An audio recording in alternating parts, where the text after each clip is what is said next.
Hello guys, welcome back to my YouTube channel. నేను మీ వేణు. ఇవాల్టి వీడియోలో నేను మీకు చూపించబోయేది ఖైరతాబాద్ వినాయకుడి కర్ర పూజ. సో, ఈ కర్ర పూజ అనేది ఏంటంటే వినాయకుడి విగ్రహం తయారు చేసే ముందు ఒక పందిరి వేసి పూజ చేస్తారనమాట. వినాయకుడిని ఫస్ట్ తయారు చేసే ముందు ఒక పూజ చేస్తారు. It's a ritual. చాలా సంవత్సరాల నుంచి చేస్తున్నారు. సో, ఆ వీడియో అనేది నేను తీసి ఇవాళ వెళ్లి తీశాను.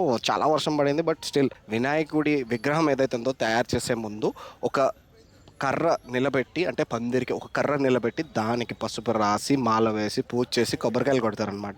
సో, ఇక్కడ మీరు వీడియోలో చూసినట్టయితే కమ్యూనిటీ మెంబర్స్ ఎవరైతే ఉన్నారో వాళ్ళందరూ ఒక చిన్న వినాయకుడి విగ్రహం పెట్టి అక్కడ దాని ముందు 2 చేతులు జోడించుకొని ఈ కార్యక్రమం ఏదైతే ఉందో వినాయకుడి తయారు చేసే నుంచి నిమజ్జనం అయ్యేదాకా ఎటువంటి ఆటంకం, ఎటువంటి అపాయం, ఎటువంటి సిచ్యువేషన్ రాకూడదు అని ప్రార్థిస్తూ ప్రస్తుతానికి ఇదొక చిన్న బ్లాగ్.